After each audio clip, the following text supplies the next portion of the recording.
Most people don't know what a dead man's trigger is. And even fewer need one. Commander? Yes. We're going? A dead man's trigger is a safety valve. For reasons of security, a person prepares a recourse of such severe action that if harmed, they will release a cache of damaging evidence against those enemies.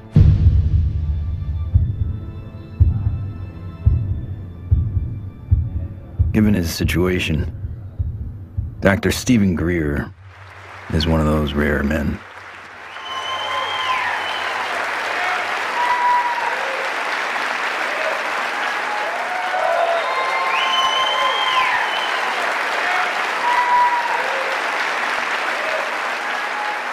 Why would he need one? He's not the first person to push the disclosure of a corrupt military-industrial agenda. In the councils of government, we must guard against the acquisition of unwarranted influence, whether sought or unsought, by the military-industrial complex. In his final public speech, a farewell address, no less, in a time when every second on TV was priceless, United States President Dwight D. Eisenhower decided not to brag about his victory in the Korean War. Instead, he cashed in all his chips to warn this nation of a hidden enemy. We have been compelled to create a permanent armaments industry of vast proportions.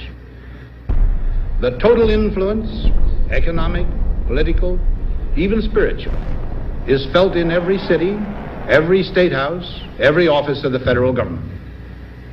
We recognize the imperative need for this development, yet we must not fail to comprehend its grave implications.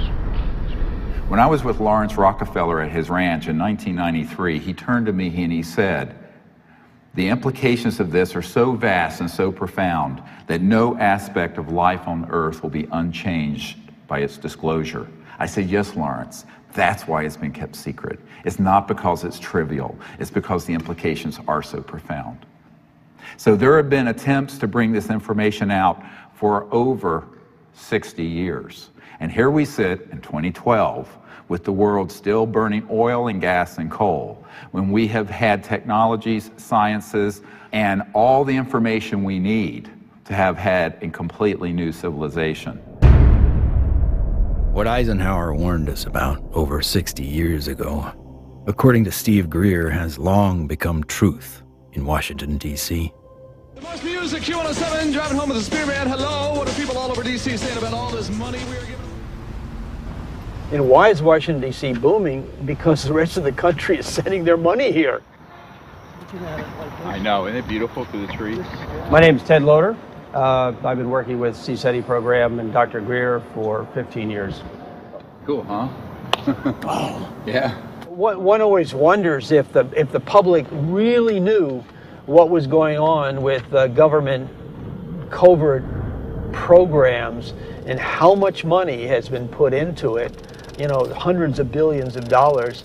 I think the public would be a little annoyed. Thomas Jefferson believed all men have the right to life, liberty, and the pursuit of happiness. The government they formed would serve to secure those rights. But when corporations or other specialized groups of men become more powerful than those who govern, our security is at stake. Thomas Jefferson wrote about unchecked power of the corporation being a threat to the democracy and the banks. You see, the U.S. Federal Reserve Bank issues every dollar bill, yet it is not run by the U.S. government or any elected official.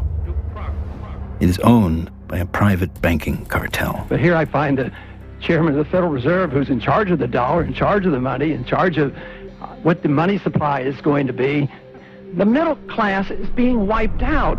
And nobody's understanding that it has to do with the value of money. Prices are going up. So how are you able to defend this policy of deliberate depreciation of our money? A lot of it depends on what happens to the price of oil. The four horsemen, or families of banking who own and run the Federal Reserve, also run the four largest oil companies. Oil is also used to make and run machinery and current mechanical technology. Of course, there's one industry that needs these more than anyone else: the military-industrial complex.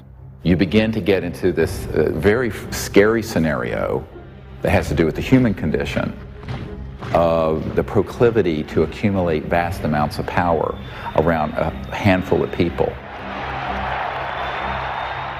All right, sit down and shut up. And right now, these misanthropic sociopaths are running the planet into the ground. When Congress or whatever else or budget directors say, well, we've lost $100 billion in black program, what does the public do? What can the public do? We can complain to our congressmen, but our congressmen can't get any information. With lobbyists, interest groups, campaign funding, the economic powers that be have learned to control the political sphere. These politicians become almost like placeholders, and they don't realize that until they get into the White House or into the Senate Intelligence Committee. It doesn't matter who the president is. They're going to do what they want to do. And that which is good for them isn't always good for everybody else.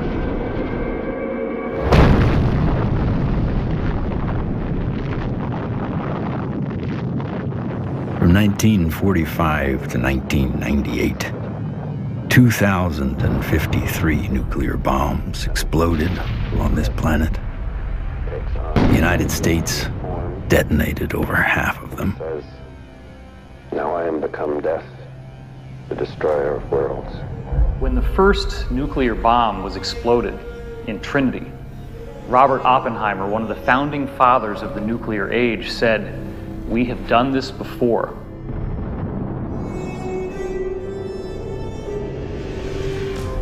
It could have been that Oppenheimer was speaking about weapons described in the ancient Sanskrit texts like the Mahabharata, in which they refer to a bolt of iron charged with the light of 1,000 suns. This bolt of iron was hurled in anger and led to an explosive event which is very graphically described in this religious scripture, specifically showing all the key indications of radiation sickness and the various problems with nuclear weaponry that we've come to expect. When we started detonating thermonuclear weapons, atomic weapons, and developing these sort of destructive technologies, the civilizations that have been watching this planet for millennia said, oh my God, these people are going way off the reservation. They are now an existential threat to themselves, but also to other planets potentially. All over the world, we see very conclusive evidence that ancient people were in contact with extraterrestrial life. The Japanese said that their civilization was given to them by a people they called the Dogu, who came from what they described as Anemono Torebune, which translates as bird boat universe, meaning flying boats from the universe. The ancient Sanskrit writings of India have elaborate descriptions of vimanas, or flying craft. These texts are thousands of years old. They predate any conception that we have of spacecraft or aircraft. But evidence is not just found in ancient texts. It is also captured in our ancestors' art, as if it was plainly obvious that ET vehicles appeared in ancient skies.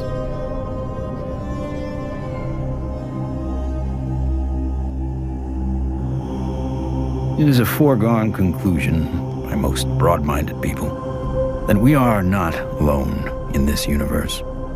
The question is, how close are they? And we all looked up at once. It was almost like an intelligence told us, hey, look over here, we're here.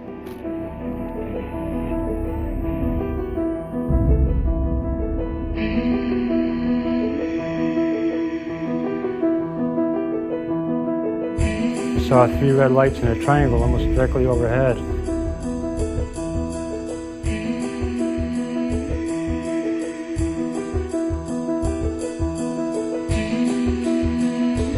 I saw these things and I ran inside and got my brothers and sisters. It actually lifted up and it could actually turn. I'm gonna ask you to look away. I love my hands, but I wasn't one who believed that UFOs might exist. I was satisfied they exist. the life I have isn't what I'd seen. They estimated 100 yards from the left wing was this 100-foot disc.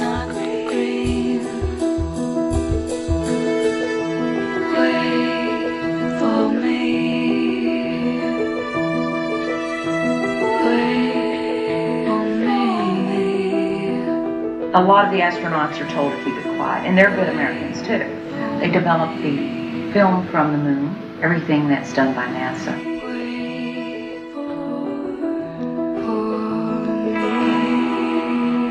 Ma che se ne sanno ancora degli altri superiori.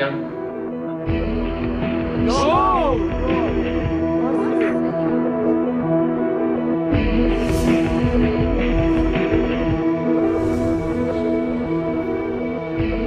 There's so much evidence out there that even if less than 1% is true, that would be enough to collapse the current paradigm and change the whole planet.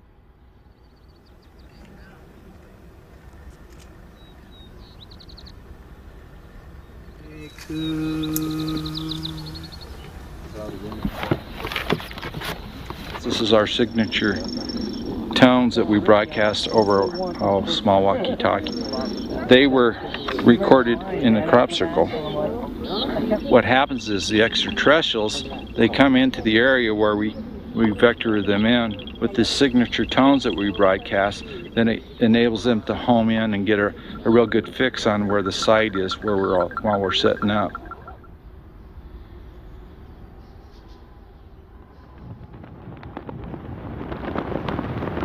The whole concepts of the crossing point of light, the physics of consciousness and interstellar communication, all were developed on a kind of a vision quest we did here in 95 or 96.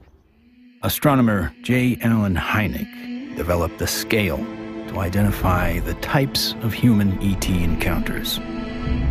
From his original 3 categories, a 4th, more controversial, has been added, CE4. Even more controversial, Stephen Greer added a 5th kind of encounter, CE5, human-initiated contact. So, how is this done?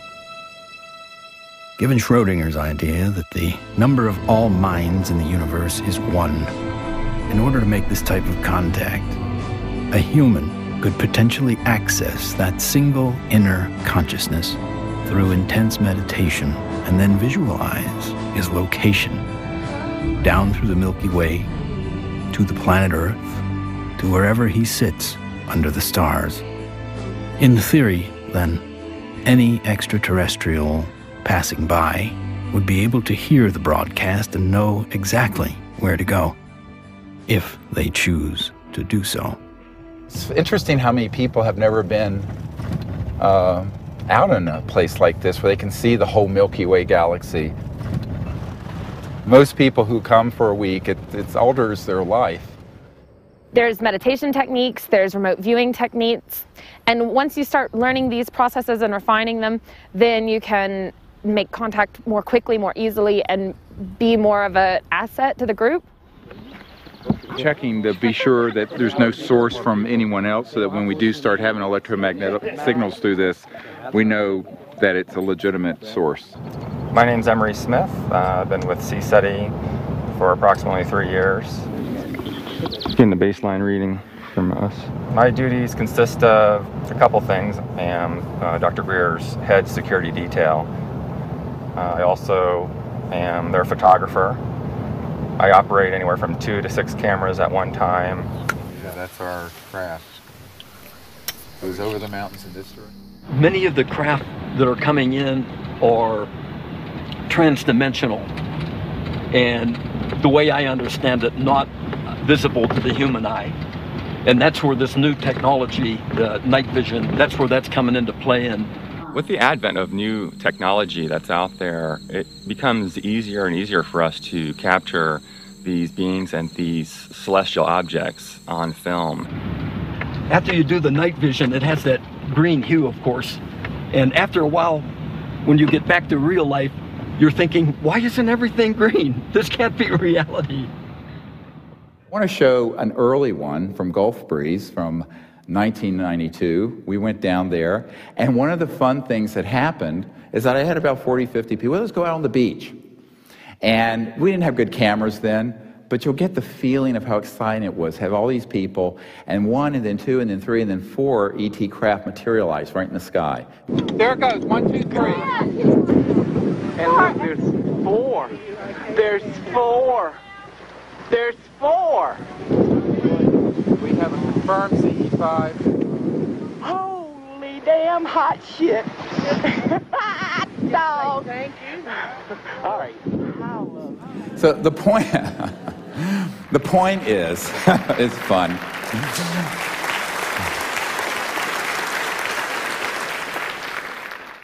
It's your responsibility to go into meditation, find a little bit of time, 10, 15 minutes, and remote view who's up there and how many.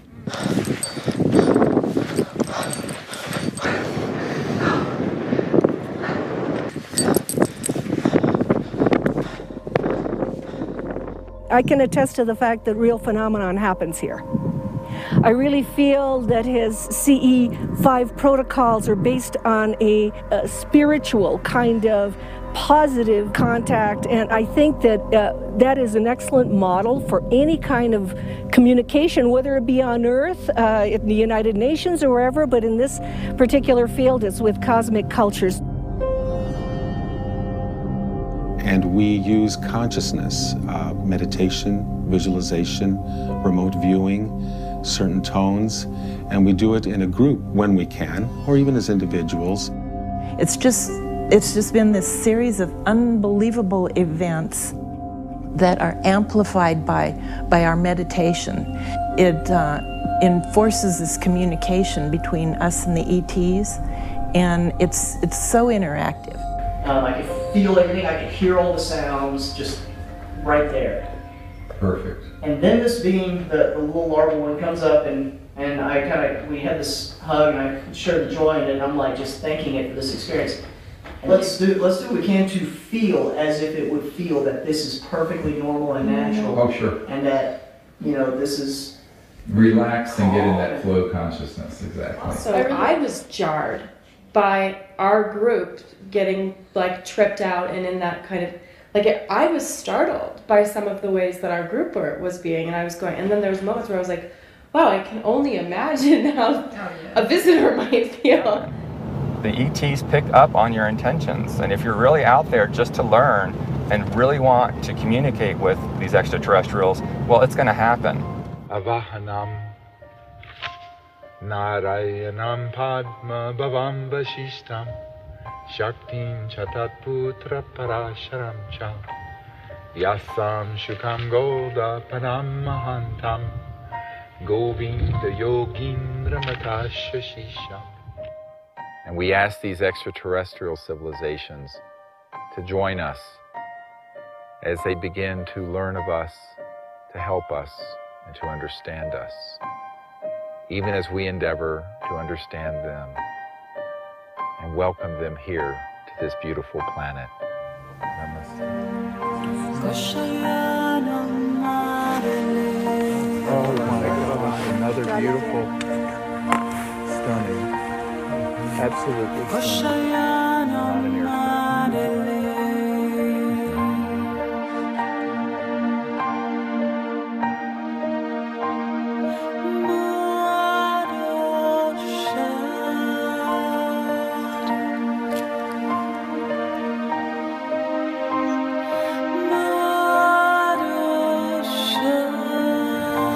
Oh, here comes a military plane, very quick. Yeah, there's a very fast military. Okay, they're gonna go. Oh. It turned right to it. Yeah. Literally, my heart literally sunk when the jet, you know, got to where the craft had to phase out. Yeah. And like to feel all that love build, and then to feel that jet coming in, and it was like on a heart level, my heart literally sunk when the jet crossed the path where it had to take off.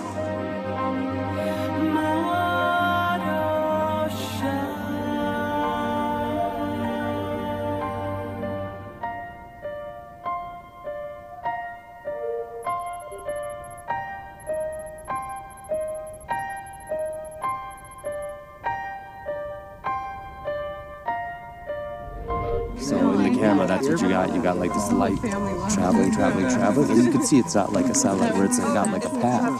It's got like a, you know, like a movement. Yeah, and then it's gone. When I was 17, I injured myself. I got so infected. And at the time, because I was very poor and I didn't have any health care, I just laid there and I got sicker and sicker and sicker, and I had a near-death experience. I found myself out in deep space, and it was this experience of complete oneness with the cosmos, not just with Earth and life on Earth, but with the stars and the infinity of creation. It certainly altered the course of what I would end up doing, because I then learned meditation. I actually became very aware of the power of the mind. This experience helped guide the direction of his life. Though Greer went on to earn a medical degree and raise a family, he continued to study consciousness and contact. And decades later, it seems he would be the doctor called upon first to examine the very unusual body. This came to us in the last couple of years, and there's a man who runs an institute in another country that I cannot talk about. But he came into possession of a little creature. It is humanoid. It does not look human. We have acquired an EBE, an extraterrestrial biological entity. We're flying over to Europe soon to take some tissue samples and do some DNA testing. This was found in the Atacama Desert. We don't know how it came about. Here's the great view of the face and cheekbone, very complex. Now there is a fracture here, and behind this right ear is caved in, and that's how this ET being was killed. We have the best scientists in the U.S. from Stanford that are going to be doing the testing itself to see what this really is, and also to rule out what it's not.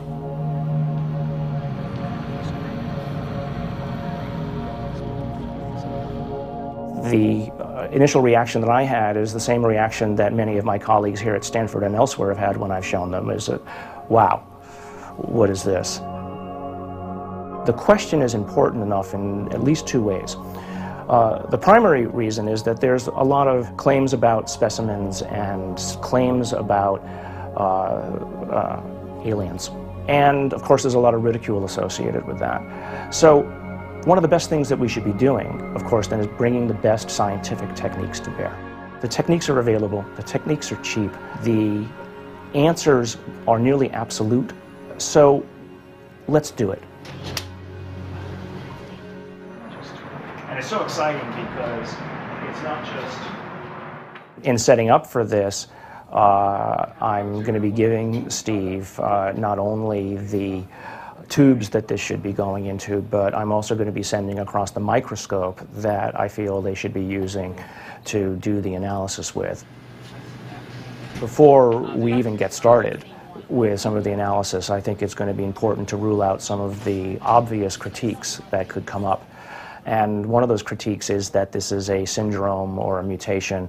This is a bone dysplasia.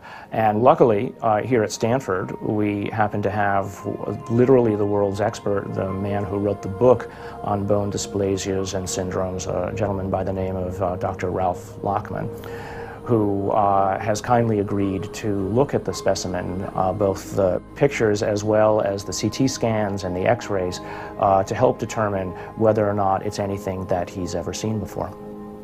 I think that a dozen or even 15 years ago, answering the question of what is this would really not have been possible because the kinds of technologies were not available as are available today. But really the DNA tells the story, and because we have the computational techniques, that allows us to determine in very short order whether in fact this is human. So this will be basically an absolute level of proof as to what this actually is.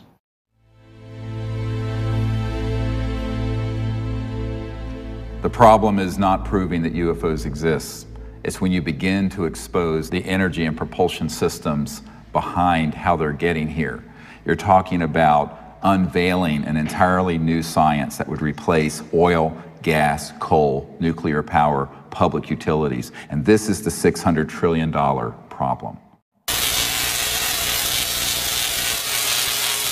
The patent office, after they fired me, I had to wait 6 years before I got rehired. Everybody at the office was avoiding the case. But when they finally did, the arbitrator wrote an 85-page report on how the media had caused my dismissal. So I only got a 30-day suspension out of the whole thing, which was taken out of the tiny little bit of 6-year back pay.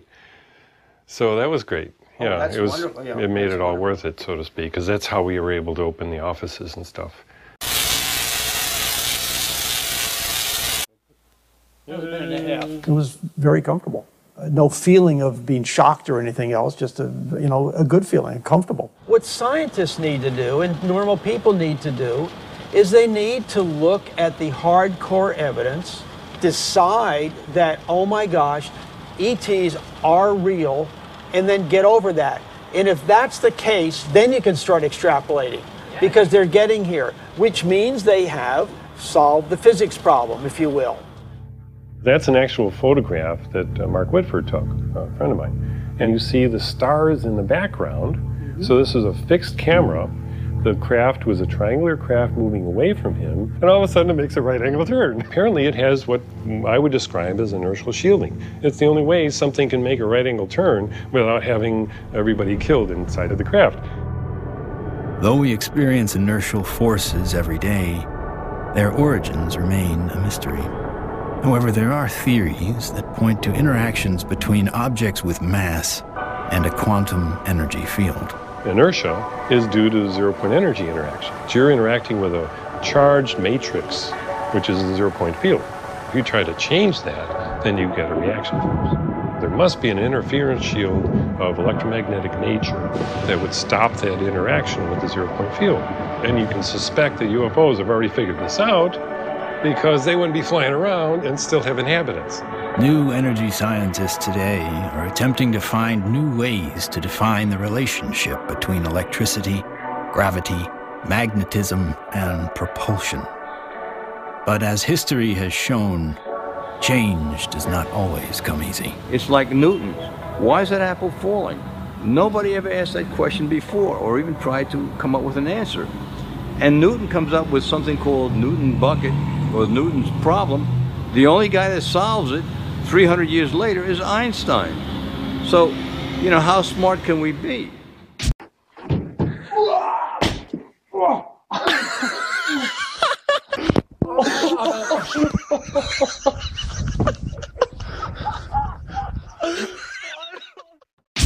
If you look at everything normal within the conventional wisdom, you're not going to learn anything new. My name is Morgan Boardman. I am the Chief Financial Officer of Morningstar Applied Physics. My business partners are Paul Murad and Dr. John Brandenburg.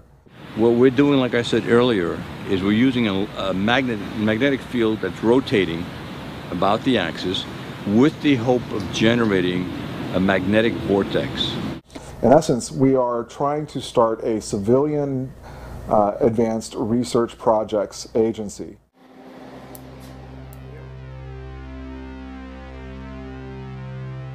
Okay, all right, so basically we have 4 options. Option 1 is a retarded potential. Option 2 is a lagging image, right? Yeah. Option 3 is pointing vector as a motive for propulsion, or how that may be what's happening, right? Yeah. And that's actually taking angular momentum and changing it into linear momentum if it's working the way we want it to, right? Yeah. Okay. And then the fourth one is that we are somehow either generating and or absorbing gravity waves. You got it. Do we accept Einstein's viewpoint that thou shalt not go faster than the speed of light? If you look at a black hole, the comment is the gravity is so strong that nothing leaves. But it does have something that leaves the black hole, and that is gravity. So does that imply that gravity moves faster than the speed of light? Could be. Gravity is another one of those seemingly self-evident forces that has raised a number of questions. How does it really work? How can we use it to our advantage? In the mid-1920s, T. Townsend Brown discovered that electric charge and gravitational mass are coupled, and that by building devices that harness these interactive forces, we could create advanced propulsion. At about the same time, Nikola Tesla and Thomas Edison won the Nobel Prize in physics, but both refused it. Tesla was at the end of a long career of inventing. He had advanced technology in the fields of X-ray, radio waves, internal combustion, and, of course, atmospheric electricity. When everything was said and done, he had earned 112 U.S. patents.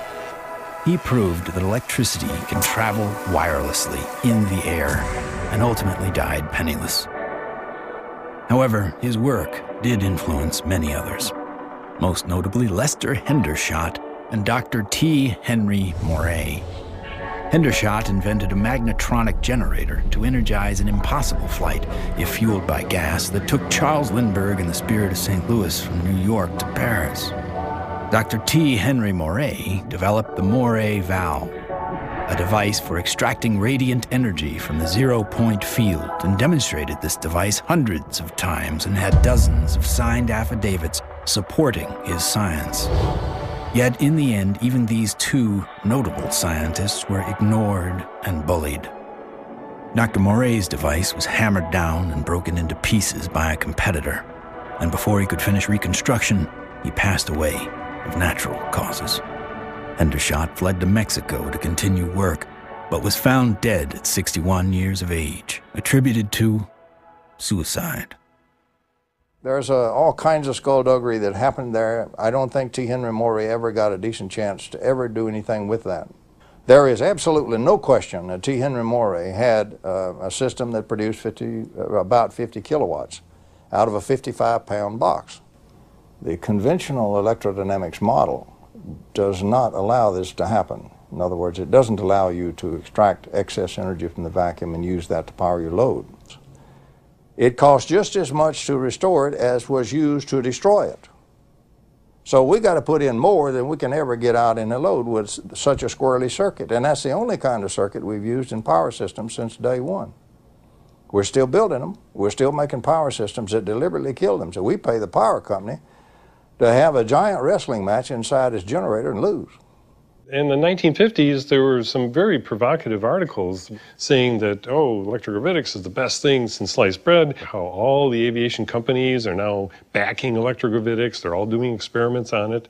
Well, within a couple of years, there was no news at all. Once they figured out that they could really control gravity, 1954, it all went black. Do you think the boys in the black projects have solved that problem? Because it sure sounds like it from what the witnesses have told me. I wouldn't know.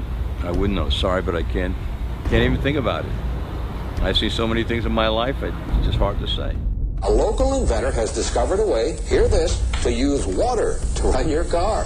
What Stan shared with me was interesting. In order to run this engine off of water, we've also had to learn the ability to adjust the burn rate of hydrogen to co-equal the fossil fuels. So he applies for a patent, and then he gets a call from actually a visitation by two guys from the Pentagon. The Pentagon flew a lieutenant colonel in last week to look at Meyer's invention. There's talk of possibly using it in the Star Wars defense program and to run Army tanks. But he asked that this become public patent so that the civilians could benefit from it. And he indicated that if we don't do that, overseas people will. In 1996, Meyer was sued by his investors, who claimed the device was not revolutionary, despite verification of the unique voltage intensifier circuit by the U.S. Patent Office. Meyer was brought to trial, but key evidence was not allowed. His oral testimony was not even recorded due to an audio recorder malfunction, and the judge recessed early for vacation. Later, Meyer made an appeal but was denied. He was found guilty of fraud and ordered to repay his investors, putting an immediate dent on the idea of funding new technology. On March 20th, 1998, Stanley joined his brother and 2 NATO officials for a dinner meeting. Stan took a sip of cranberry juice, grabbed his neck, ran out of the restaurant, and fell to the ground, saying, "They poisoned me." He fell down after eating at a restaurant nearby where he lived, fell down the parking lot, said, "I've been poisoned," collapsed. And that's on the police report? Yeah. The police report confirms his words. The cause of death was written to be an aneurysm, though he left behind just enough materials for others to piece together his process. The full secrets of his device died with him.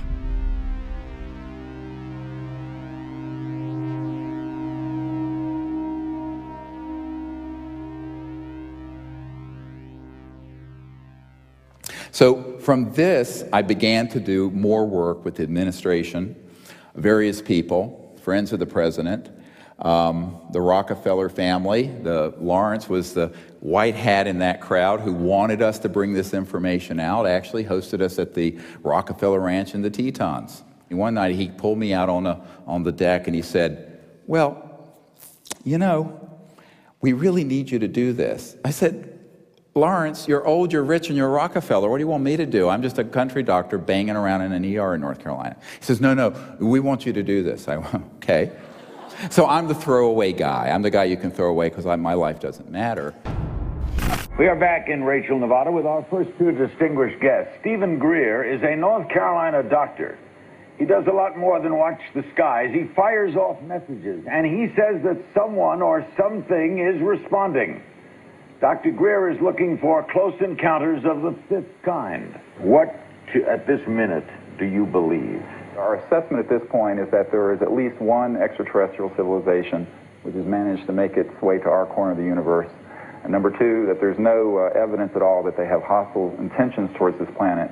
And number 3, that the priority at this point must be trying to establish some sort of a liaison to them, some sort of a diplomatic liaison to them, and that's what we're working on.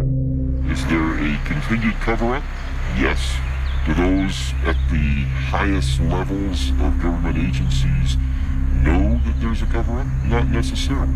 Officer X, a high-ranking military veteran, joined forces with Dr. Greer in order to use his military and government influence to gain access to high-level officials. I was able to arrange for a CSETI briefing to the then Vice Director for Intelligence for the Joint Staff, Admiral Tom Wilson, the same person who had been at Atlantic Command with me. At that meeting was Steve, Apollo 14 astronaut Ed Mitchell, Brigadier General retired Steve Lovkin, Siri Aramaic, Steve's right arm. Well, Dr. Greer did indeed mount an initiative and did go to Washington, did speak with high-level government people. I attended and helped him with that. We briefed certain members of Congress, some of their staff, some of the people from the White House. We talked with people in the Pentagon. It led me to the belief that people in high-level government have very, very little, if any, information, valid information.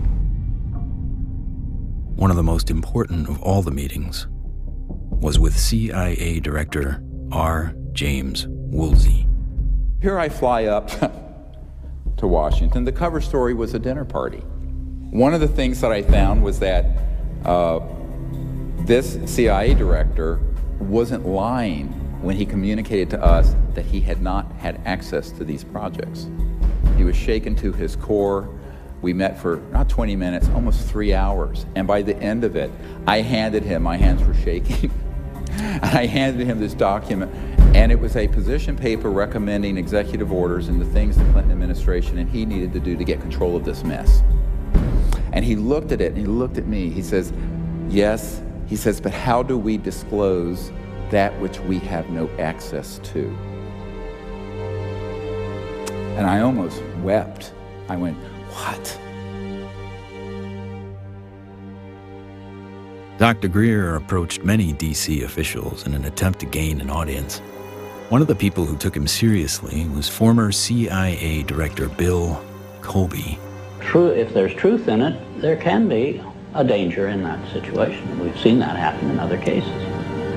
I said, you have to consider the possibility of some danger to not only your reputation, but to your person. I mean, people do react rather violently to some kinds of charges, or particularly if they're true.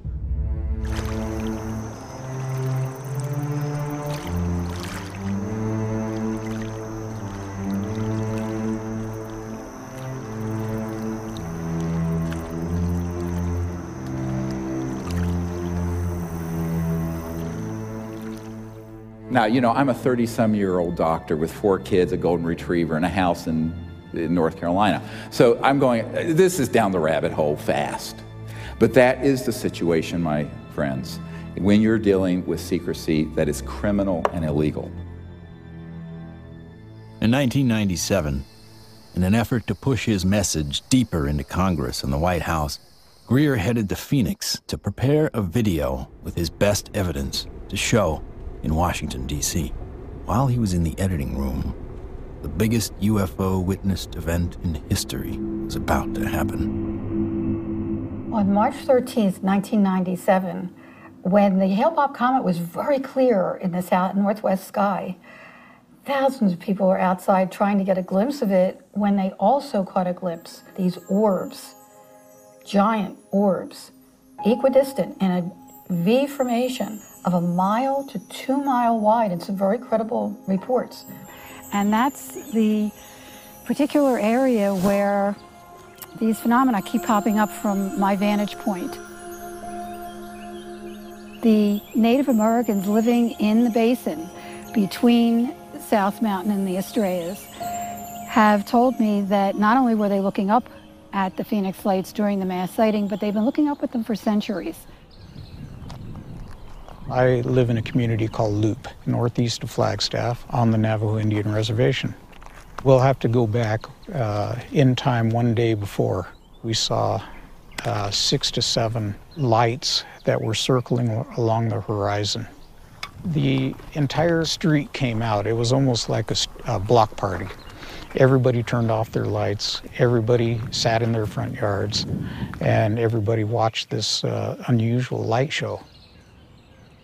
I squeezed down the best of what I found and finally came forward in 2004 with the Phoenix Lights, a skeptic's discovery that we are not alone.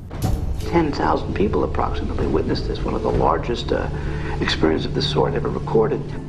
The Phoenix Lights phenomenon didn't seem to be falsifiable in any way. It was being validated by most everybody that saw it. The ultimate, shall we say, insult was the governor of the state of Arizona, Fife Symington, finally calling a news conference saying that he has finally got the answer to the Phoenix Lights, and he introduces some staff member dressed up as a space alien. People got very angry because here is the top elected official of the state making fun of what I estimate to be close to probably 10,000 people saw this.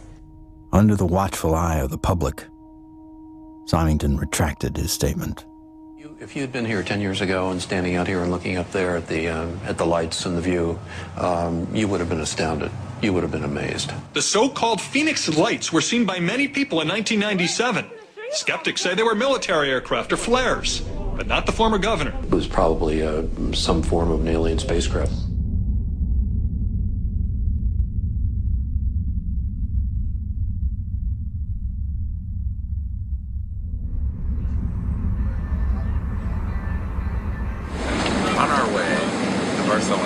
Barcelona to retrieve the evidence.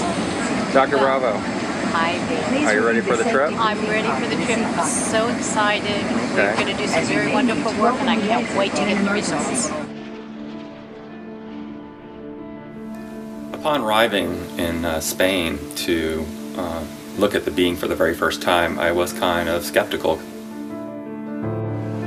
It was definitely a game changer for my thought process to actually see it in person than to see it on film.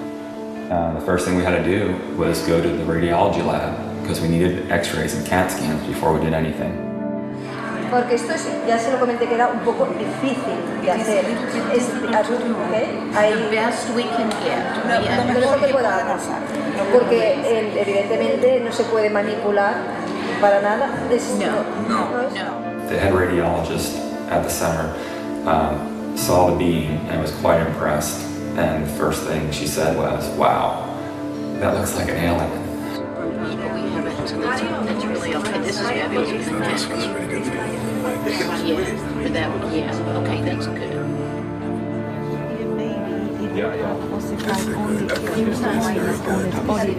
This one is complete.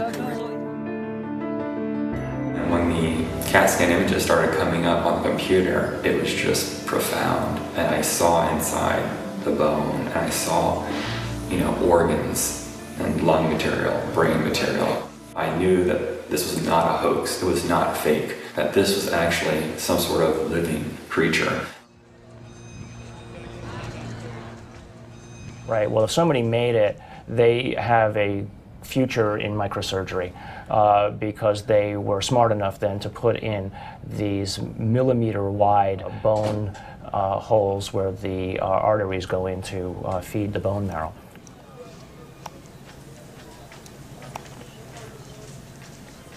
And so now the challenge is to prove what it is, right? My interest, frankly, is to disprove that it's anything unusual or anything paranormal. I would like to prove that this is human.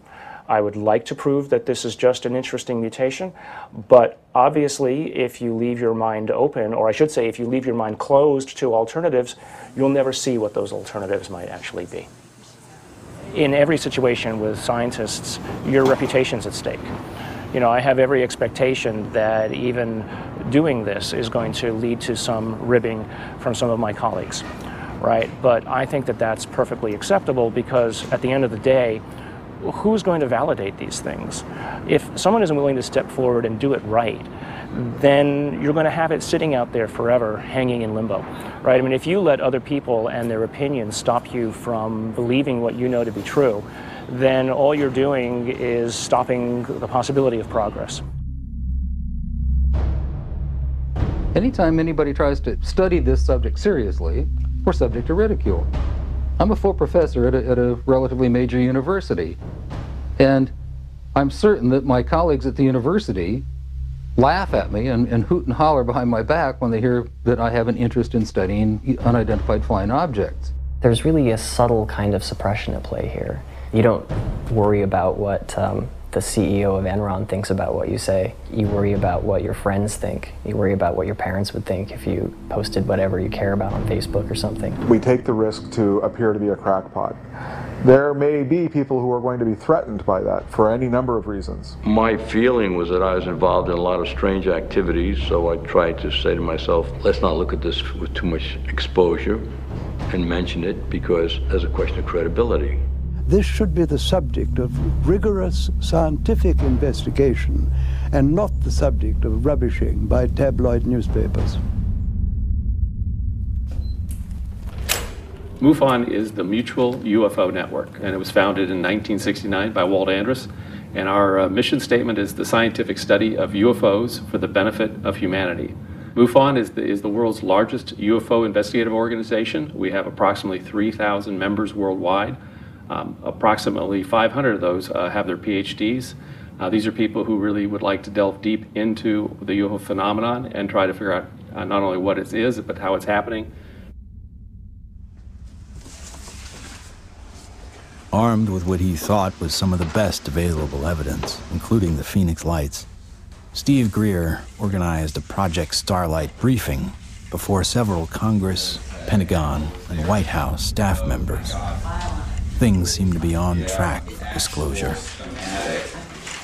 Of the device and the internal, all of it, with a lot of detail, and this is a cutaway. This was done and escaped government control, whereas the Bentwaters case took 20-some years in England. So this is in our possession and not the Ministry of Defense. So, where it would never be found. Where it'd be going to a black hole. Right? Yeah. But then the bad news came. Sherry Adamiak, Steve's partner and longtime friend, along with Steve and another team member, were all suddenly diagnosed with a malignant cancer.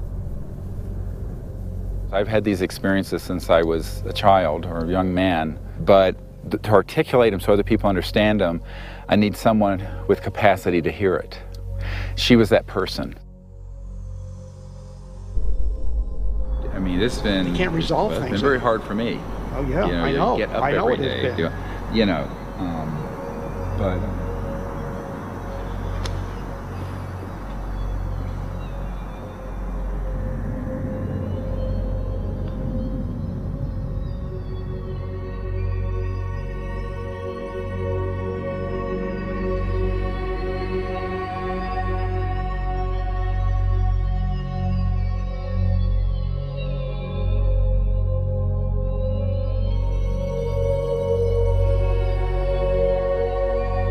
One of the last places she wanted to come was here. So she asked that her ashes be placed on the land. So we put her ashes around that tree.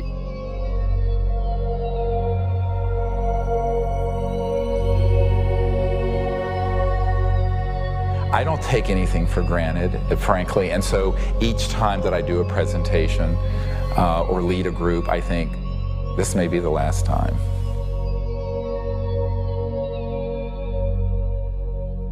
The thing that has kept me going the most is not any external thing, but the experience of that near-death experience where I know that there's an aspect of us that doesn't die. That is why I can go mano a mano with these elements and not be afraid. I shouldn't say be afraid, not stand down. Everyone has fear. I've certainly had my fears. But it gives you an anchor so that you can go forward.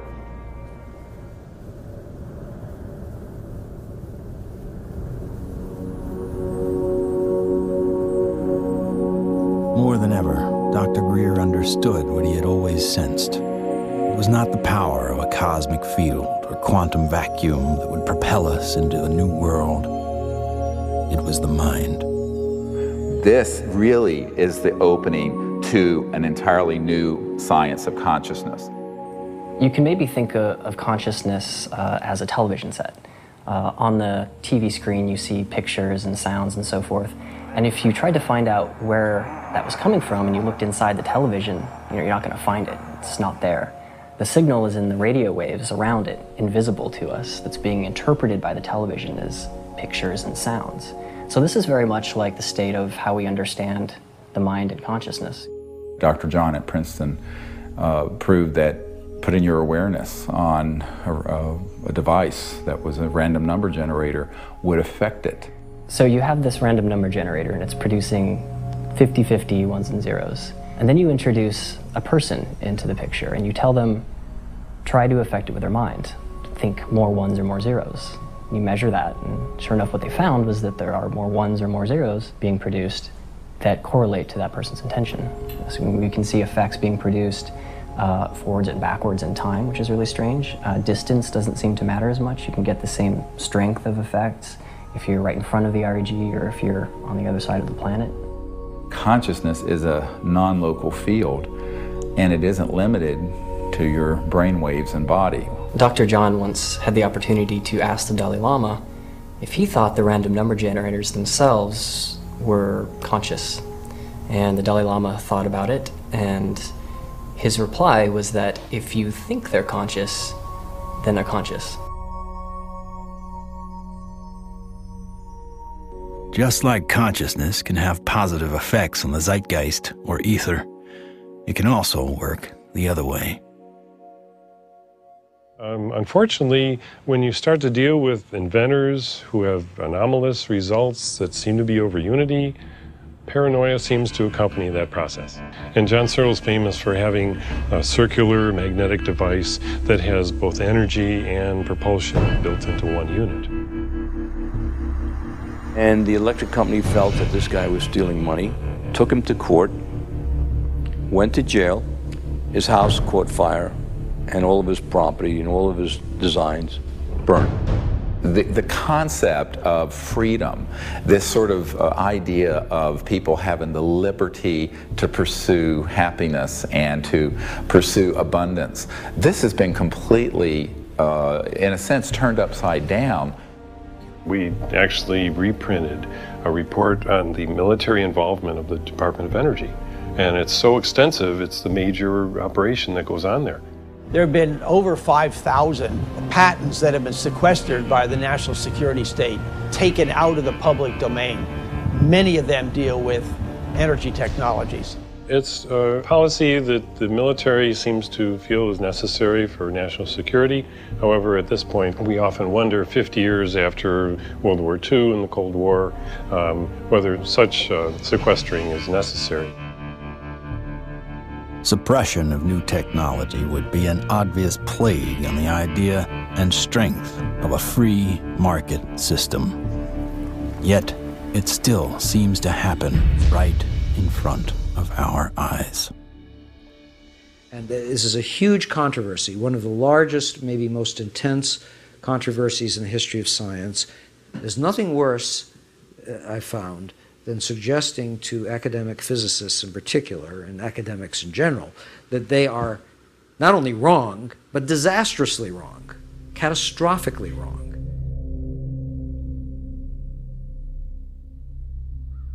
Cold fusion patents have not been approved. They will not get through. American citizens are being denied their constitutional rights. I inadvertently was looking through some piles of paper that had been given to me in a casual manner by all these hot fusion physicists as they were trying to do their calorimetric repeat of the Pons-Fleischmann experiment. And I was stunned. I couldn't believe what I was seeing. It looked like monkey business to me at the time, and it has turned out to be exactly that. It was represented as a negative result when it was positive. And that data is scientific fraud, as far as I'm concerned. It's been referred to legal authorities in the government. I asked for a review at MIT, got nowhere. If this type of manipulation had occurred in any legitimate research area, such as cancer research, AIDS research, global warming research, anything that's accepted as reasonable to be researching, the people would lose their jobs, they wouldn't be in science. And yet, these people today, their data is used today, to year 2000, and all before, to reject patents.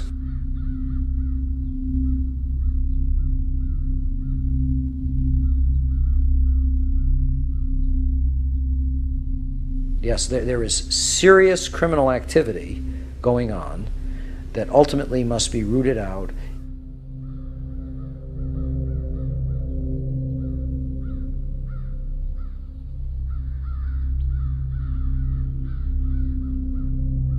It became very clear to me that, you know, you kind of had a tiger by the tail here, and that this was serious. For a moment, Dr. Greer considered shutting everything down. He had been threatened and swindled far too many times. Sherry was gone. He had no office, no staff, no money. Back in 1998, I was given information by a friend that Dr. Greer was having a conference. Literally the month that Sherry Adamek passed away, within 30 days, I have this scheduled event. So I went to the conference and learned some things and listened. And so she just on a lark came, and she's an emergency doctor like I am. And what really grabbed my attention was he was getting all this information from military witnesses. That was in 1998. By 2000, when we were planning and storyboarding and working the whole disclosure project event out and pulling together all these hundreds of witnesses, we didn't really have the funding to do it. But she got so supportive and involved that she lived very modestly and took all of her excess income and donated it. And I want to acknowledge some amazing people that are here. Dr. Jan Bravo, without whom we would not have the Disclosure Project. But it's not just the funding she's provided, it's the moral support and the encouragement and the friendship. And so she's just become a very key person. And, you know, it's sort of metaphysical and odd that literally the month that Sherry Adamek passed away, within 30 days, I have this scheduled event. Not alone anymore. With the support of a loyal team, Dr. Greer grew his witness list from a couple dozen to over 200. And see that little dot right there? That dot don't belong there.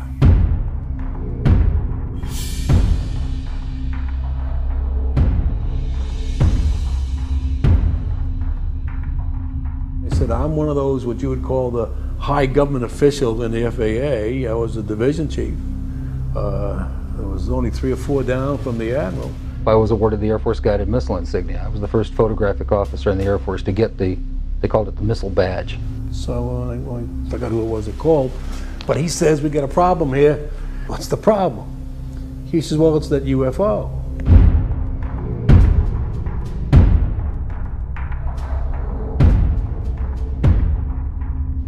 We weren't launching real nuclear weapons, we were launching dummy warheads. They were the exact size, shape, and dimension and weight. And we were looking down southwest, and the missile popped up through the fog. It was just beautiful. And I hollered, there it is. And our guys on our M45 tracking mount with 180-inch lenses on it got it. We sent the film back down to Vandenberg. The Japanese airline, 747, was coming from the northwest, going across the Alaskan territory. He called and asked the controller if the controller had any traffic at his altitude.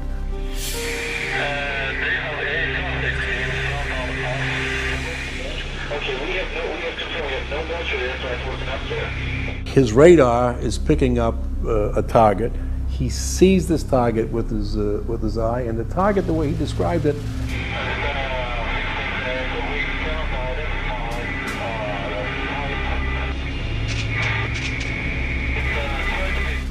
a huge ball with lights running around it, and I think he said it was like 4 times as big as a 747. I was called into Major Mansman's office at the 1st Strategic Aerospace Division headquarters. And Major Mansman said, watch this. There was the launch from a day or 2 before it at Big Sur. We watched that stage burn out, we watched the 2nd stage burn out, we watched the 3rd stage burn out, and it's going like this. And into the frame came something else. It flew into the frame like this, and it shot a beam of light at the warhead, fires another beam of light, goes around like this, we're going like this, fires another beam of light, goes down like this, fires another beam of light, and then flies out the way it came in. And the warhead tumbles out of space. They brought in 3 people from the FBI, 3 people from the CIA, and 3 people from Reagan's scientific study team, and I don't know who the rest of the people were. When they got done, they actually swore all these other guys into this never took place. Who said that? Who was saying? This was one of the guys from the CIA. Now I saw that. I don't give a goddamn what anybody else says about it. I saw that on film. Phil Klass can kiss my ass. He wasn't there. I was. He said this is the first time they ever had 30 minutes of radar data on a UFO. He said, you are never to speak of this again. As far as you're concerned, this never happened. So I said, yes, sir, and walked out, and that was the last I talked about it for 18 years.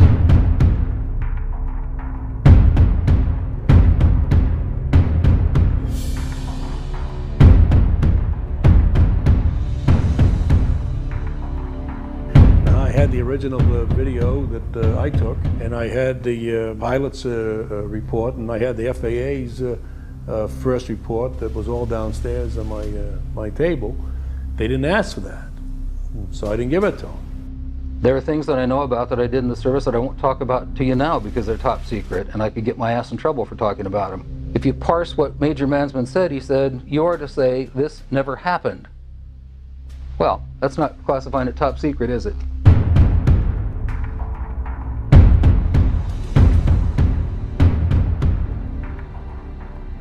And I was a part of a United States Air Force cover-up for 18 years. But who do you tell that you were involved in a UFO incident without them looking at you like you ain't wrapped too tight?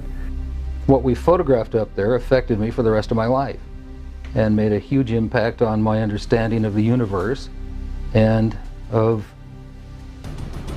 governmental manipulation of our minds.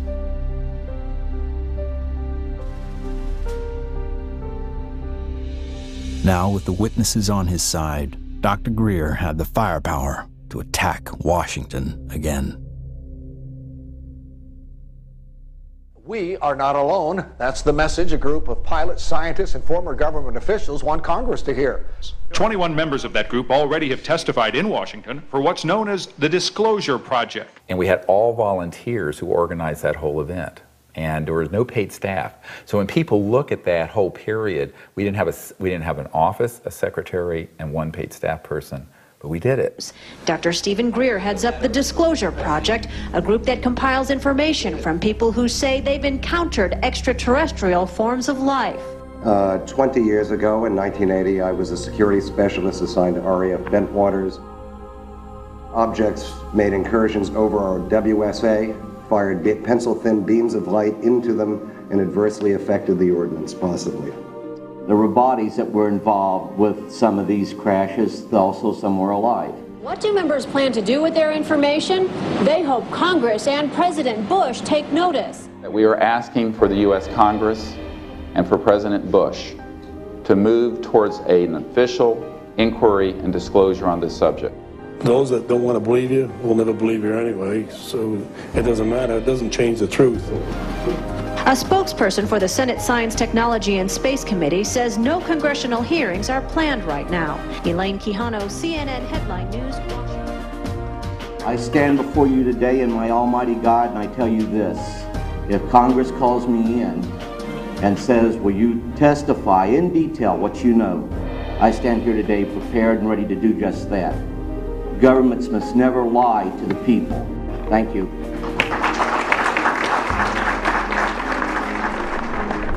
The number of people Dr. Greer had managed to get behind him was monumental. In a perfect world, an event of this proportion, with that amount of coverage, would have been enough to start a legitimate movement. But of course, we hardly live in a perfect world.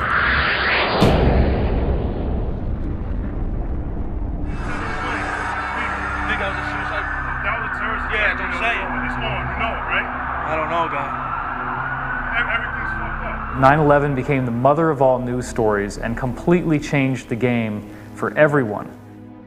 Fear, panic, and strife were imprinted in the public consciousness to what end? Not to go after Al-Qaeda, but rather to invade the sovereign nation of Iraq. Given such a drastically overt misstep on the part of a U.S. government led by an oil family, the question on some people's minds is whether or not this disaster was exploited, or worse, engineered. The Gulf of Tonkin in the Vietnam War, Chiang Kai-shek in the Korean War. False flag operations are nothing new. However, according to some, the ultimate card to play might be yet to come. How do you grow the $1 trillion military-industrial complex that Eisenhower warned about into a $2 or $3 trillion program? You got to have a bigger enemy out there. Von Braun's purpose in life during the last years of his life, his dying years, was to educate the public and decision makers about space-based weapons. First, the Russians were the enemy against whom we're going to build space-based weapons. Then terrorists would be identified, and that was soon to follow. In 1977, I was at a meeting in Fairchild Industries, and in that room were a lot of charts on the walls with enemies, identified enemies, names that people had never heard of, names like Saddam Hussein and Gaddafi. But we were talking then about terrorists, the potential terrorists. No one had ever talked about this before. And they continued the conversation about how they were going to antagonize these enemies, and that at some point there was going to be a war in the Gulf. According to these theorists, after the military-industrial complex had its war against terrorism, the next enemy that Dr. von Braun identified on Earth would be third world country fanatics. But with no more enemies left, the people would soon be taught to look to space. The next enemy was asteroids. Now at this point, he kind of chuckled the first time he said it. Asteroids, against asteroids, we're going to build space-based weapons. So it was funny then. And the funniest one of all was against what he called aliens, extraterrestrials. That would be the final card. And over and over and over, during the 4 years that I knew him and was giving his speeches for him, he would bring up that last card, and remember, Carol, all of it is a lie. 99% of all the information out in the public on this subject is well-crafted disinformation designed to scare people to support the next phase in global warfare. And this kind of corruption is why the only things that are being made on this subject are things that redound to paranoia and fear and the military-industrial complex. I occasionally think how quickly our differences worldwide would vanish if we were facing an alien threat from outside this world. I don't think we're moving forward if we trade, factional and ideological war from one ethnic or religious or economic system into an interplanetary conflict, because that's A, not survivable, and B, would be even worse in terms of galvanizing the world around a military structure.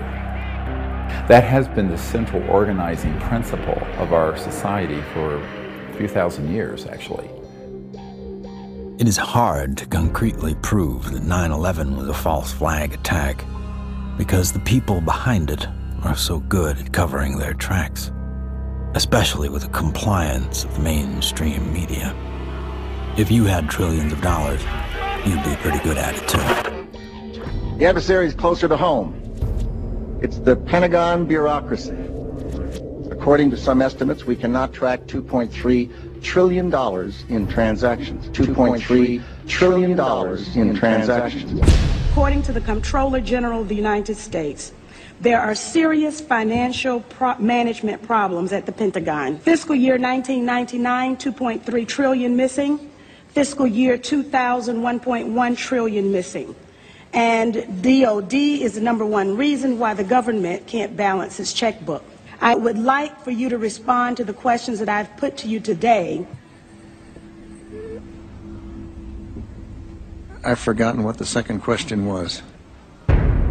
How does one carve out a billion unacknowledged or 10 billion unacknowledged taxpayer dollars? In many cases, at the end of the fiscal year, when there is so-called leftover money, they may or may not know that money may in fact go to a special access program. There are two main types of special access programs: acknowledged and unacknowledged, or USAPs. Those programs are basically totally off the books, and they are able to actually vacuum up money to be a self-perpetuating funding mechanism. Certain USAPs are waived and also completely managed and controlled by private contractors, so they enjoy the secrecy protections only afforded to private corporations. There is virtually no high-level government oversight for these types of USAPs. In many cases, no elected official, including even the president, have knowledge a particular USAP even exists. Between 1947 and 1949, the government passed the National Security Act and the CIA Act. These laws allowed the intelligence community to withdraw money from any agency without disclosure. Essentially, money could be stolen from any program, and no elected official would ever know about it. great view of the eye socket. Very different eye socket from, and that's another thing that the scientists who've looked at this at Stanford have commented on. If you look at this creature and you look at the cranial vault, how large it is, the size from the eyes up is at least 3 times that of a human. One of the first things that Dr. Lockman immediately remarked upon was the shape of the head and the skull. It was not something that he is accustomed to seeing, and it was quite interesting and in some ways exciting that the associated features that you would expect from a syndrome of that nature were not found.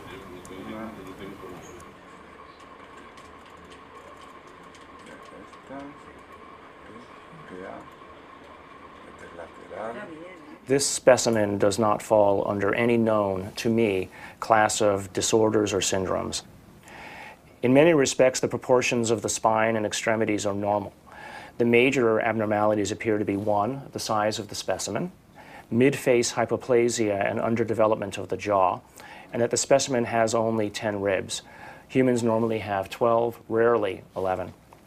One of the most remarkable aspects of this is when we came down to study the actual bone density. One of the features of fetuses that specialists looks at is the so-called growth plates of the epiphyseal joint, say, of the knees. The shock, I think, and the surprise was, and the absolute certainty that Dr. Lockman had was that this specimen is between the age of 6 to 8 years old.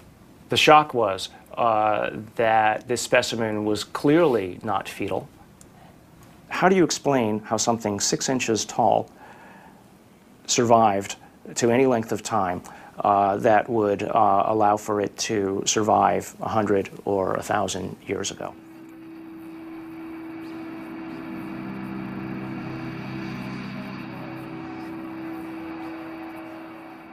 And what amazes me is the media.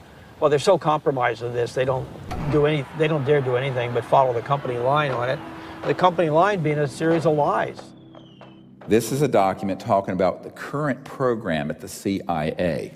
And it says that the PAO, Public Affairs Office, has relationships with reporters from every underlying major wire service, newspaper, news weekly, and television network in the nation.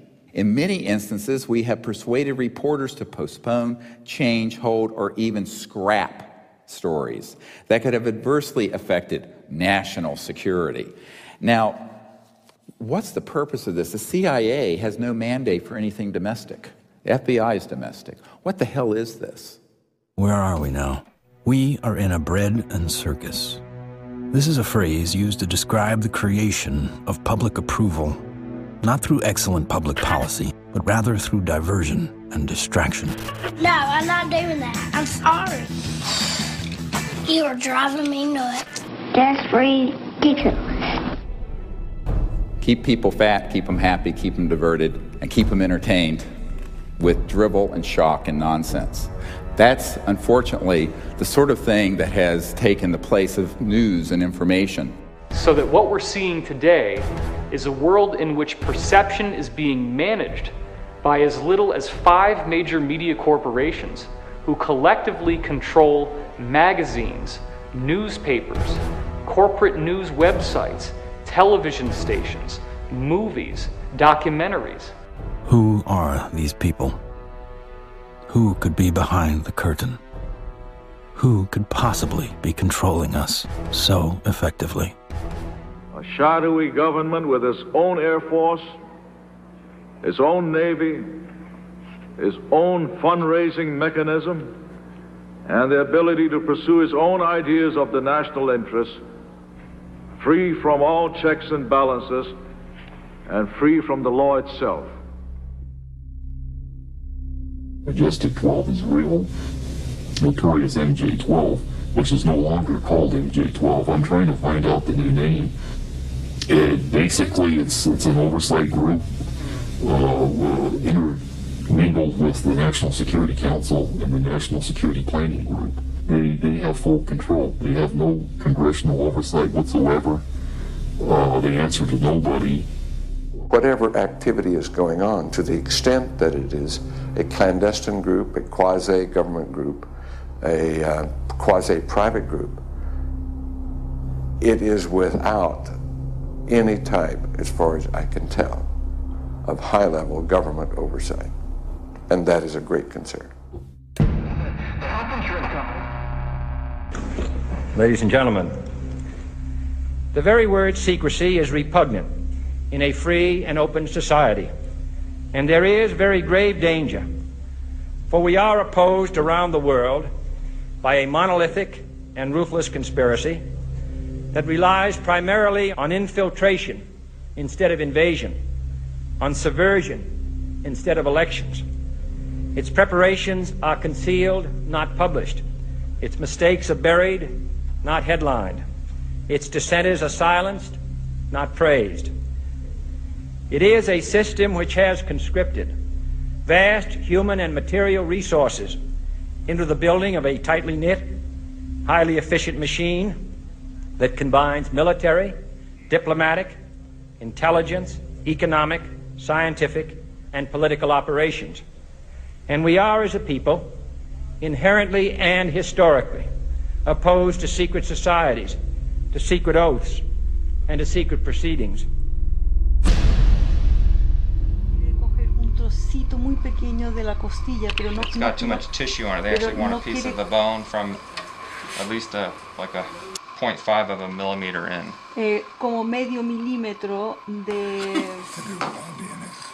We took material from inside the cranium, also 2 clippings of the anterior front ribs of this being. And we were able to see under the dissecting microscope that in fact it did have bone marrow in them, so that meant there should be some good genetic material in there.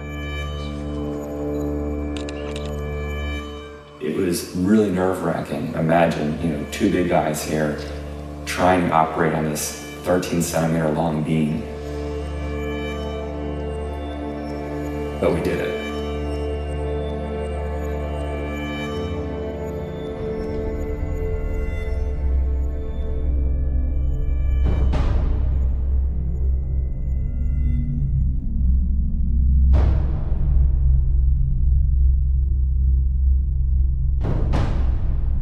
The DNA analysis is being done by some of the world's best, but even the world's best need to be cross-checked, which is why I'm doing the 3 different facilities.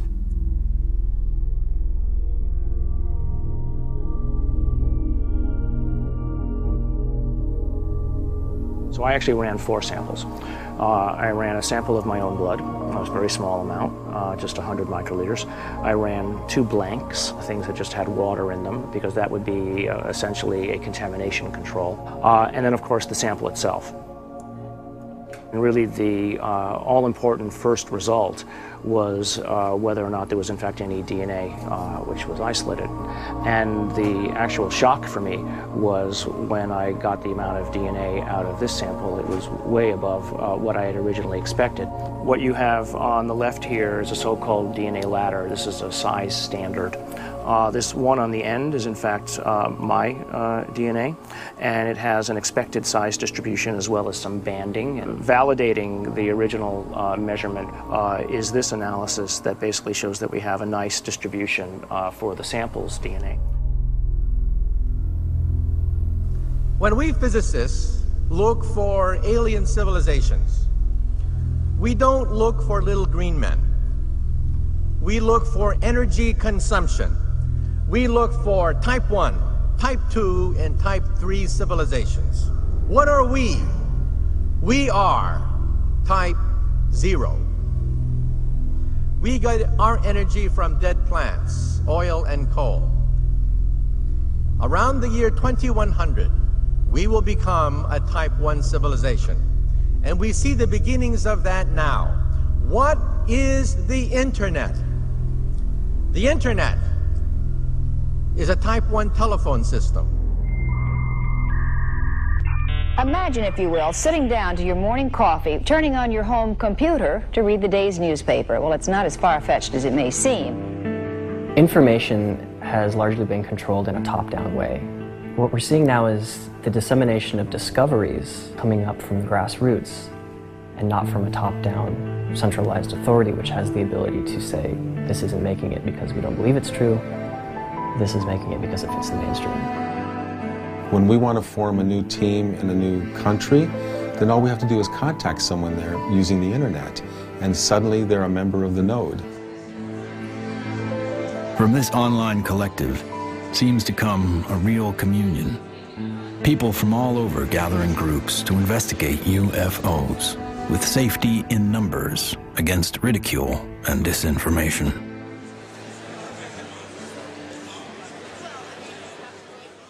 What we found in the past is we had a lot of anecdotal stories, but we didn't have a whole lot of data. With the advent of computers, personal computers, and the internet, we've been able to collect the data and analyze it through some 200 plus data points to allow us to be able to compare cases and to see exactly what's happening and what the trends are. Nick Pope is our guest. He made this information public. He's also the former head of the Ministry of Defense's UFO project. So if anybody knows, we think it's you, Nick. The Ministry of Defense is in the process of declassifying and releasing its entire archive of UFO files going back decades. It's interesting and worth pointing out that while the British government is releasing their files and their documents, President Obama, who promised to do the same during the campaign, he still has not. 15 years. 15 years this spring. Oh my God. But I figured that, you know, after the disclosure project, we'd get this information out and we could go on with life. How do we keep battering the ram at this door? Where do we find the strength to keep going forward? When you think that you're the only person that has the knowledge, you become marginalized. Steve was instrumental in bringing together a large group who had been involved in this subject and who for the first time realized that they were not alone in trying to come forward on the subject. Governments, we've discovered, have not gone far enough, so we've decided that as people, using the CE5 protocols, form our own movement and do what governments have not been doing. We think of this as the People's Disclosure Movement. And so we feel it's important to create an effort that's a global effort, which this has become. My name is Mark Benz, and this is Rex, and we're in Bodega, California, and we're doing CE5. My name is Jeff Bird, and here in Winchester, Virginia, USA, we are doing CE5. My name is Peggy Brewster, and here in Middleton, United States of America, we are doing CE5. We have 1,150 teams of CE5 ambassadors, which are spread over 52 countries. My name is Andre, and here in Sweden, we are doing CE5. Und wir machen zusammen CE5 in Deutschland. Here in Burlington, Ontario. Brisbane, Australia. From Chester, Virginia. In Hamilton, Ohio. We are doing the CE5. Konnichiwa. Moje ime Daniel. Daniel tu na Slovensku. Es Leo Ortiz. And here in Vancouver, British Columbia. In CE5. The CE5 contacts demas. CE5. CE5. CE5. We're doing CE5. And the reason I think that's so important is that it not only builds the knowledge base, but it also further potentiates this concept of pioneering a new pattern of peaceful contact. And that is something that no other group, large group on Earth is doing. Certainly isn't being done by the State Department and the Senate Foreign Relations Committee. It seems to be it only takes one person to make contact. But hundreds of voices worldwide is a call that can't be missed. And likewise with innovation, the more heads in the game, the more likely we are to find a solution. There's many technologies that people have talked about, many ways to the mountaintop. We have so many modes of converting quantum vacuum energy or zero-point energy. Some people think they know how to do it. Okay, fine. But if you do it theoretically, that's one thing.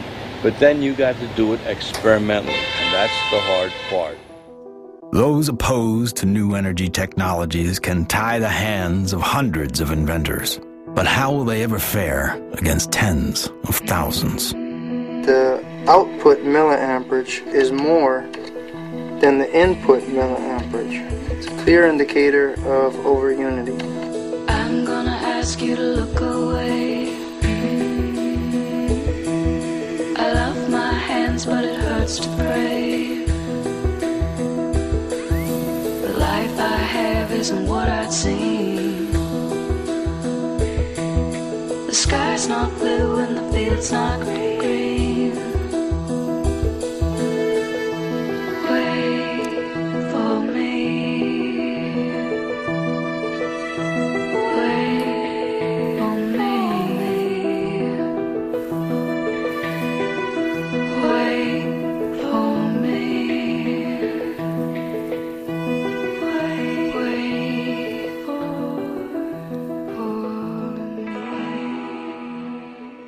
When you oscillate or vibrate magnetic fields, there's an effect in the gravity field. And how to do that linkage is what you're trying to get at, as I understand Maxwell's equations are in that term right there. And what happens is if you're going to have a gravitational effect, it's going to happen over there.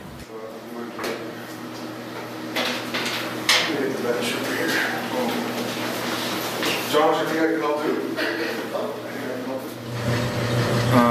This channel here represents revolutions per minute. These are representing weight that we're measuring on the load cells.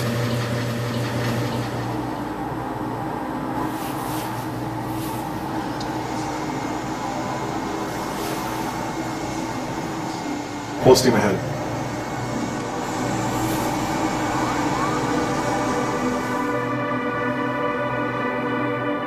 Look at our data, we lost 7% of weight.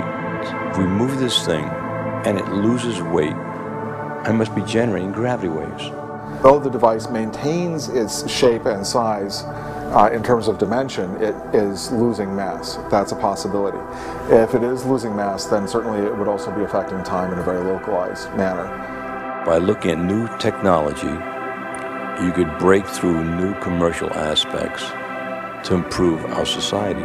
We should be looking for a disruptive breakthrough in this technology within the next 10 years. We're on the brink of developing any number of potential propulsion systems which would take us out of the solar system. I think we're going to beat NASA to the mark. So I graduated from the UCLA School of Engineering in 1976. Got a flyer from the School of Engineering inviting me to a lecture by Ben Rich. Ben Rich was the director of Lockheed's Skunk Works for 16 years. He oversaw a number of USAPs that were secretly managed at the Skunk Works, including, most notably, the development of the F-117 stealth fighter.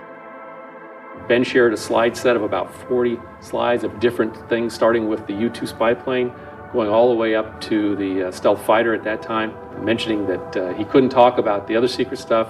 But when he ended his talk, he had a slide of a black disc zipping off into outer space.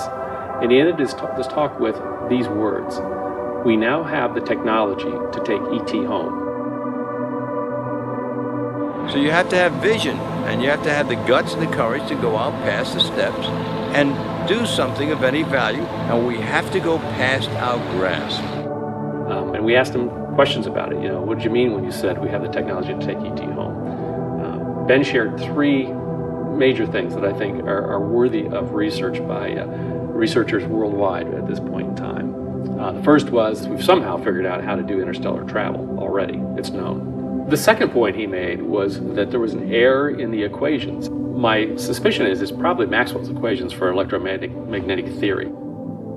The third thing he said was, how does ESP work?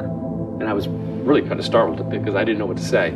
But I blurted out, I don't know, all points in time and space are connected. And he looked me back in the eye and he said, that's how it works.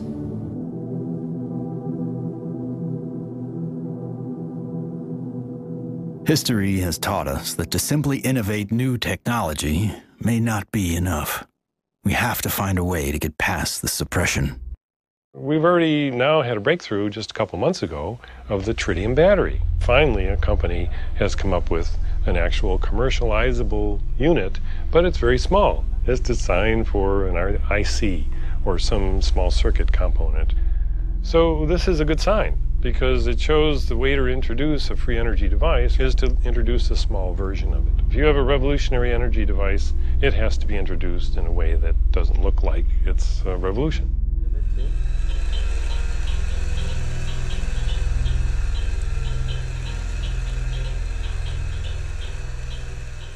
Science is always changing. I mean, even back in the 1960s, they thought that biofeedback, for example, was impossible. But now, of course, we know that that itself is an absurd statement. We have even toys on the market that allow people to, play with biofeedback. These sciences have been around for decades. They have been ruthlessly kept secret because of the kleptocracy of what I call the petrofascists, the people who are hell-bent on maintaining the power of a centralized petrodollar, oil, gas, coal system. So that does create scarcity because that is a zero-sum game. But when you take us off that system onto this new system, it's an entirely new macroeconomic order, and scarcity becomes non-existent. After years of disappointments, Dr. Greer and his team are now attempting to build an energy research lab in Virginia, where scientists and inventors with working prototypes will have a safe haven to build. So this is an example of how the analysis is done using what's called a genome browser. And it's more or less a schematic representation of the chromosomes, and at a very high level of resolution. So the sequence that we got from the mitochondria tells us with extremely high confidence that the mother was an indigenous Indian from the Chilean area, and the haplotype is called B2A. Now, the other thing that immediately fell out of the analysis is that it's male. It has so-called Y chromosome material. In fact, it's got a full Y chromosome. It probably died in the last century, if I were to make a guess. I can say with absolute certainty that it is not a monkey, right? It is human, or as close to human, closer to human than chimpanzees would be. But when you count up the number of mutations that we're observing, what we're seeing is more than what we would expect to be caused by simple cell division. When the sequencer is creating or making these reads, it's doing it more or less at random. So what does the computer program do that people have written and designed? It takes every one of the little sequences and tries to match it against the known. And then anything that doesn't match, it puts in a little side file and says this is unknown. At a certain point, when enough knowns are matched, I can feel comfortable saying, this is human, right? But if I'm not careful and I don't pay attention to what's in the garbage can, right, what the computer program is throwing away, I could literally be throwing the baby out with the bathwater. What we've done is we've scaled back, and we're seeing several chromosomes and pieces of chromosomes across the top, which basically leaves us with a very strange conundrum. Right, here you've got this 6-inch tall, let's call it human, right, because the DNA says that so far it's human, at least the way that we're looking at it. This gene, PCNT, which is known to be associated with primordial dwarfism, we don't have any mutations here. It lived to the age of 6 to 8. Obviously, it was breathing, it was eating, it was metabolizing, and it wasn't living in an environment where there was a lot of advanced medical attention that was given to it to allow it to live to that age. It calls into question how big the thing might have been when it was born. So genetically, you might explain that by saying that there's some advanced aging mutation, something that caused the bone to age anomalously quickly. A gene that's known to be associated with progeria, that also no changes there. So the next problem, of course, is the ribs and the number of ribs in the specimen. Only 10, whereas there are supposed to be 12. So there are no mutations which are specifically associated with that kind of phenomenon because it's rarely, if ever, seen. The digits are all correct. The hands are all correct. There are problems with the face. So there's a mid-face hypoplasia, and then there's the larger skull. So again, I think in summary, there are genes associated with any one or two of the anomalies that we see in the specimen, but there is no mutation which is known to accommodate or call for all of the mutations. Even with the things that we know could be assigned to one or more of the anomalies, we don't find them in the genetics of this specimen. That leaves open the question, what genetics is causing the anomalies that we are observing? So, although I entered this thinking DNA was the answer, it made me realize that in the context of the bigger biology questions, there are other levels of control that need to be understood and answered. The non-coding RNA, epigenetics, etc. And things that we probably haven't even thought of yet. So if I just look at, this is base pair 19,800,000 or so at this edge of the open region. I can go all the way over here, and now I'm at 21,000 or 22,000. So the answer is not finished, and it's not as easy as actually, frankly, I thought it was going to be at the beginning. So that's basically 2 million base pairs of DNA where nothing seems to sit. It's just like the way societies do things. They try to fit things in boxes. We have literally written a computer program that does exactly that, tries to fit it in the box. Doesn't seem very efficient, so on that basis people would call it junk. But I think we now know that there's any of a number of other features of what DNA is doing in there. It is expressed, and so we need to be careful, obviously, that we don't let our instincts or the programs that we write to match our instincts make the decisions for us. No matter what, for me, this has been a fascinating, more than an exercise. As soon as I've collated this information into a form that other people can take advantage of, and it's accepted for publication, I'm just going to put it out on the web. You know, I don't have the resources to study and follow down every single angle that this opens up. But you know, maybe there is a listener out there who will be sufficiently intrigued by this to do the analyses themselves, and maybe they'll find something that I missed. Great. If additional samples or examples are seen of this, I'll be the first in line to want to sequence it, because then all bets are off. I want to say other things here, but I also don't want to open myself up for, you know, attack. This search may have uncovered a major finding about life in the universe and its origins. What is this being? Could it be a missing link in evolution? Could it be an entirely new species? Or simply a disease we have never seen before? Or could this be an extraterrestrial being from another world?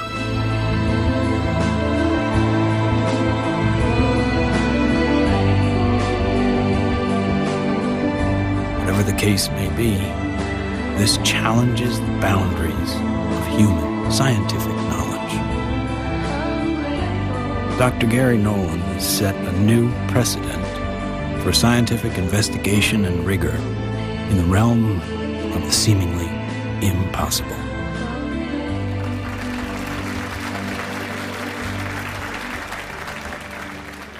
Now, we have now over 4,000 cases of extraterrestrial vehicles that have landed, 3,500 pilot cases, over 5,000 documents from the U.S. government, and hundreds of thousands of pages of documents from 14 countries that have opened their files since the Disclosure Project was launched 11 years ago.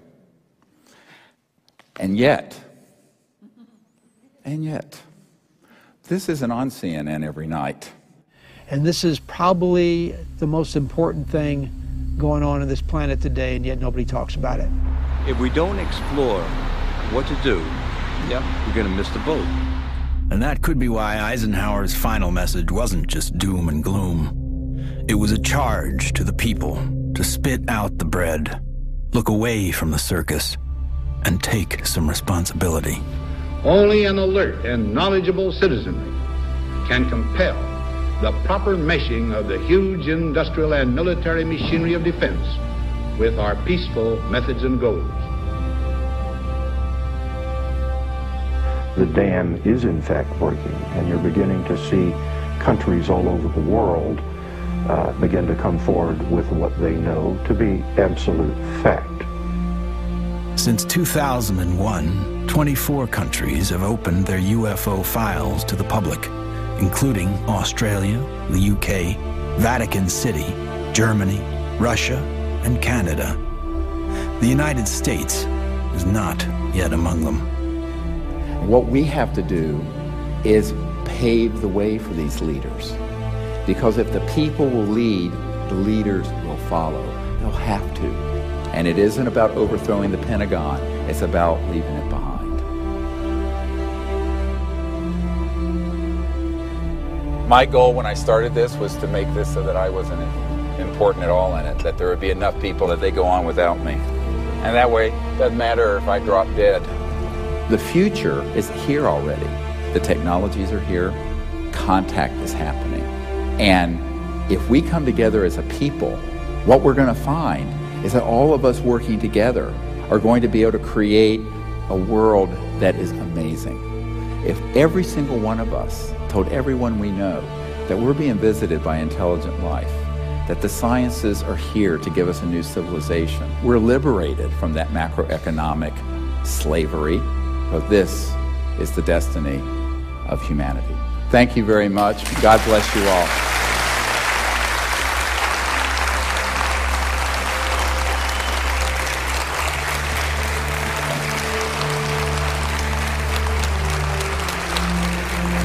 Thank you.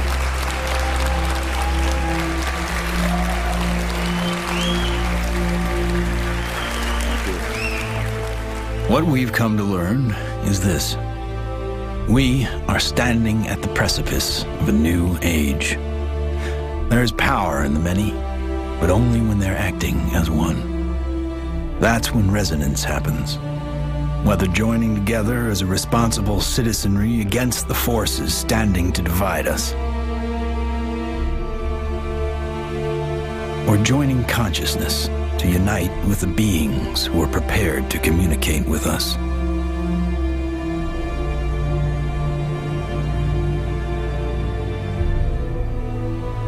In order to succeed in this endeavor called life,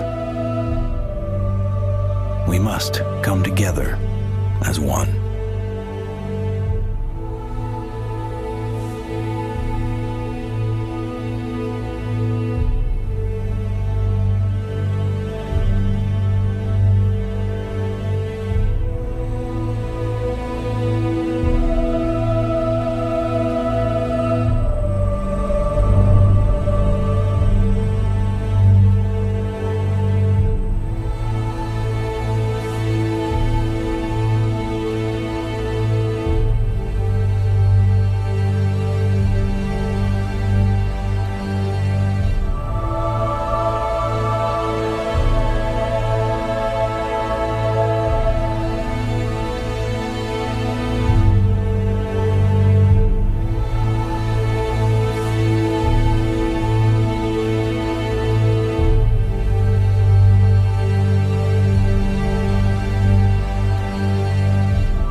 Koşa